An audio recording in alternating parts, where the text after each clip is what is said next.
कारण एक आहे, जेव्हा अमृत मंथन चाललं होतं तेव्हा राहू आणि केतूने सुद्धा ठरवलं आपणही त्या अमृताची काय झालो पाहिजेत, अधिकारी झालो पाहिजेत. पण हे भगवंताला माहित होतं, हे जर अमृत राहू केतूने जर प्राशन केलं तर देवाला अवतारा देऊन सुद्धा उपयोग होणार नाही. राहू आणि केतूच्या गळ्यापर्यंत समुद्र मंथनातून निर्माण झालेलं अमृत गळ्यापर्यंत गेलं आणि भगवंताने पाहिलं, म्हणले अरे हे तर चांगलं नाही. लगेच भगवंताने सुदर्शनधारी अवतार धारण केला आणि सुदर्शनाने राहूच आणि केतूच काय केलं, मुंडकं उडवलं. राहूचं मुंडकं जिथं पडलं त्या तालुक्याला म्हणतात राहुरी.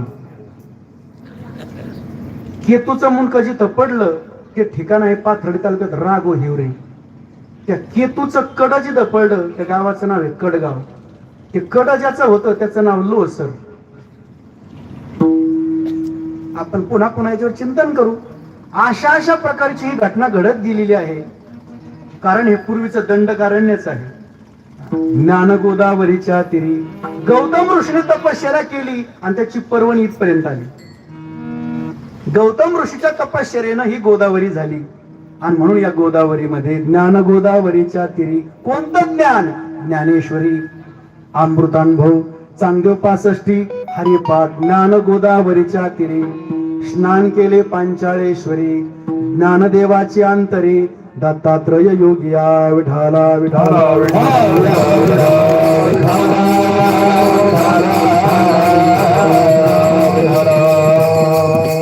एवढंच नाही, प्रतिपदा म्हटलं का बृहस्पतीची कृपा होते. आपल्या जीवनामध्ये रवी ग्रहाची आणि बुध ग्रहाची मैत्री व्हावी असं वाटत असेल तर खंडेरायाची भक्ती असावी. ज्याच्या जीवनामध्ये अष्टमात रवी आहे त्याने जर भगवान खंडेरायाची सेवा केली त्याला कुठल्याच प्रकारची साडीसाती लागत नाही. ज्यांच्यावर भगवान खंडेरायाची कृपा होते त्याची साडीसाती जाते आणि आटाटी सुद्धा राहत नाही. ह्या देवतेकडे दोन शक्ती आहेत, कारण ही शिवासहित शक्ती आहे. हा भगवान शंकराचाच अवतार आहे. पण जसं गणपती एक आहे आणि बायका दोन आहेत रिद्धी सिद्धी, तशी खंडेराया एक आहे पण याला पत्न्या दोन आहेत. एक शास्त्र सांगते आणि एक शस्त्र चालवते. विठाला विठाला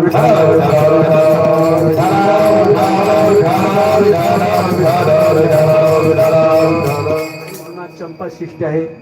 सर्वांनी पहिली कथा पुढच्या वर्षापासून या ठिकाणी येणं, या कार्यक्रमाचं वर्धापन दिन साजरा करणं हे तर ठीक आहे, परंतु पुढच्या वर्षी किंवा चालू वर्षी आता समोर जागरणाचाही मंडप लावलेला आहे घोंगडी.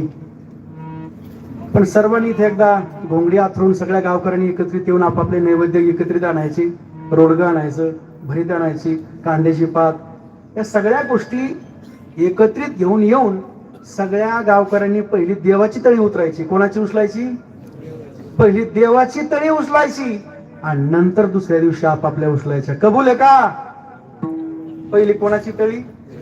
पहिली देवाला मान. पहिला मान खंडेरायाला आणि दुसरा मान आपल्याला. पहिला मान देवाचा. म्हणून पुढच्या वर्षी किंवा चालू वर्षी जरी केलं तरी चालेल. सर्वांनी अशा प्रकारची ही योजना राबवायची.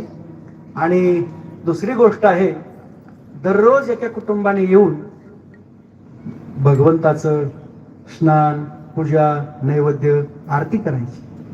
नाही तुम्हाला जमलं ना, नुसतं भंडारा जरी व्हायला देवाला आंघोळ घातली भंडारा लावला तरी देव खुश होतो.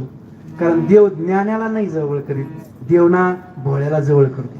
तू का म्हणे भोळा जिंको जाणे कळी काळा हरिपद प्राप्ती भोळ्या भाविकाशी. देवाला भोळा माणूस आवडतो. कसा? आपले पठाडे बाबा कसे आहेत? भोळे. असं भोळं पाहिजे. आणि जिथं भोळं आहे ना तिथंच सगळे महाराज. देवाची प्राप्ती आजपर्यंत कोणाला झाली? सावता महाराज भोळे होते, शेतामध्ये राहिले, भगवंत भेटायला आले पांडुरंग. तसं तुमच्या जेजुरीवरून राज्य करणारे ज्यांनी खंडेरायाचं राज्य कुठं आहे? कडे पठारला. ज्यांनी राज्य केलं ते कडे पठार आणि ज्यांनी आपलं अस्तित्व धारण केलं ते म्हणजे जेजुरी. आता पालीचा आणि पुन्हा आपला हा दुसरा जेजुरी नाही का